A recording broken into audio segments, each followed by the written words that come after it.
आणि यानंतर बातमी कल्याणमधनं. कल्याणच्या खडकपाडा परिसरामध्ये पोलिसांनी एका व्यापाऱ्याकडनं 21,22,000 रुपयांच्या नवीन नोटा पकडलेल्या आहेत.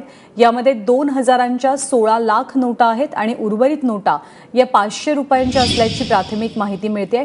ॲक्टिवा गाडीतनं, स्कूटीमधनं ही व्यक्ती हे पैसे घेऊन चाललेली होती. सुहास रेडेकर आपल्यासोबत आहे. सुहास, काय माहिती? नंदा, आज पहाटेच्या सुमारास खडकपाडा पोलीस गस्त घालत असताना एका संशयित व्यक्तीला ऍक्टिव्हा गाडीसकट जात असताना बघितलं. त्याची गाडीची झडती घेतली असता पोलिसांना 21,22,000च्या नोटा सापडल्या. त्यामध्ये 16 लाखाच्या जवळजवळ 2,000च्या नवीन कोऱ्या नोटा आहेत आणि उरलेले जे 7 लाख आहेत त्याच्या 500 रुपयाच्या जुन्या नोटा हा आपल्या ऍक्टिव्हा गाडीच्या डिकीतून घेऊन जाताना पोलिसांनी पकडलंय.